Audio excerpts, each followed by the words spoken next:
রবিবার সন্ধ্যায় নিজেদের ঘরের মাঠে চেন্নাই সুপার কিংসের বিপক্ষে লড়েছে মুম্বাই ইন্ডিয়ান্স, যেই ম্যাচের ভাগ্য নির্ধারণ হয়েছে মাত্র 4 বলের গল্পে।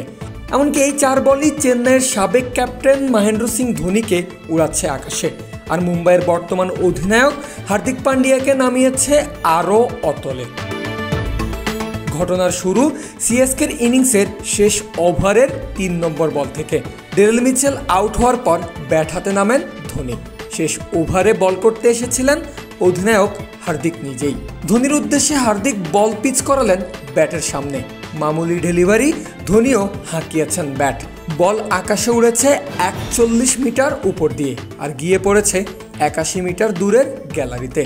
সেই ছক্কার পরই কমেন্ট্রি বক্স থেকে ব্র্যান্ড লারার কণ্ঠে ভেসে আসে, আরও 3 বল বাকি আছে। আমি বলে দিচ্ছি, এই 3 বলেই দর্শকদের মাঠে ঢোকার পয়সা উসুল হয়ে যেতে পারে। লারার ধারণাই ঠিক ছিল। 4 নম্বর বল পান্ডিয়া করেন লেন্থ ডেলিভারি। 1, 2, 3 ঢাকায় জমি জিতে নিন 100% ক্যাশব্যাক সহ 20 কোটি টাকার পুরস্কার। কোনো কিছু না ভেবে আবারও চলেছে ধোনির চাবুক ব্যাট। এবার বল গিয়ে পড়েছে আরও বেশি দূরে। এবার কমেন্ট্রি বক্স থেকে ভেসে আসে আরেক কিংবদন্তির চিৎকার। রবি শাস্ত্রী বলে ওঠেন, আরও একটা ছক্কা, কে লেখেন এমন চিত্রনাট্য। এদিকে মুম্বাইয়ের নতুন ক্যাপ্টেন ততক্ষণে দিশে হারা হয়ে পড়েছেন। 5 নম্বর বলটি তিনি করে বসেছেন ফুল টস। আর সুযোগের সদ্ব্যবহার ধোনির চাইতে আর কেই বা বেশি করতে পারেন। ফলাফল আরও একটা ছক্কা। টিভি ধারাভাষ্যে শাস্ত্রী আবার বলে ওঠেন, এই তো আরেকটা ছক্কা। খেলাটি তার জন্য কতই না সহজ। ওভার তথা ইনিংসের শেষ বলটি পান্ডিয়া করলেন স্লোয়ার। এবারও 6-এর জন্যই চলেছে ধোনির ব্যাট। তবে টাইমিং হয়নি ঠিকঠাক, তাই বাউন্ডারি অবধি যায়নি বল, কিন্তু 2 রান ঠিকই আদায় করে নিয়েছেন। 4 বল খেলেছেন এমএসডি, রান করেছেন 20, স্ট্রাইক রেট 500।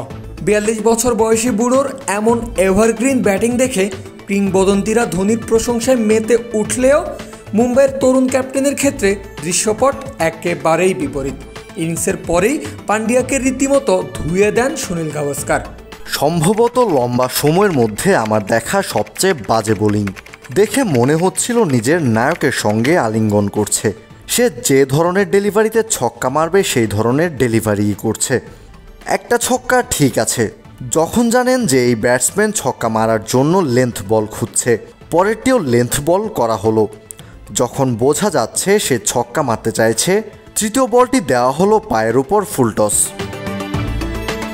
ওয়ালটন ফ্রিজ কিনে অনেকের মতো আপনিও হয়ে যেতে পারেন মিলেনিয়াল। সেরা পণ্যের সেরা অফার। ধোনি যখন উইকেটে নামেন তখন স্কোরবোর্ডে চেন্নাইয়ের রান 186। পান্ডিয়ার বলে ধোনির 4 বলের ব্যবধানে ইনিংস শেষে স্কোর গিয়ে দাঁড়ায় 206।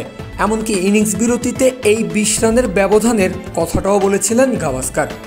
পুরোপুরি সাদামাটা বোলিং, সাদামাটা অধিনায়কত্ব। শিভাম দুবের সঙ্গে ঋতুরাজ গায়কোয়াড় দারুণ ব্যাটিং করার পরও প্রতিপক্ষকে আরও কমে আটকে রাখা উচিত ছিল তাদের। আমার মনে হয় 185 থেকে 190 রানের মধ্যে থামিয়ে রাখা উচিত ছিল।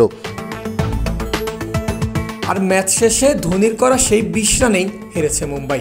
শুধু গাভাস্কারই নন, ইংলিশ লিজেন্ড কেভিন পিটারসনকেও বিরক্ত করেছে পান্ডিয়ার অধিনায়কত্ব। আমি এমন একজন অধিনায়ককে দেখলাম 5 ঘন্টা আগে টিম মিটিংয়ে করা প্ল্যান এ থেকে যিনি প্ল্যান বিতে যেতে চাইলেন না, যখন তার সেটা করা উচিত ছিল। বোলিংয়ে এমন যাচ্ছে তাই অবস্থার পর ব্যাট হাতে হার্দিক খেলেছেন 6 বলে 2 রানের ইনিংস। ফলে ক্রিকেট গ্রেডদের তোপের মুখে তো মুম্বাই ক্যাপ্টেন পড়েছেনই, সেই সঙ্গে প্রশ্ন উঠেছে, এমন ক্রিকেট খেলে ভারতের বিশ্বকাপ স্কোয়াডে কি হার্দিক জায়গা পাবেন? পারভেজ আল হাসান, ক্রিকফ্রেন্জি।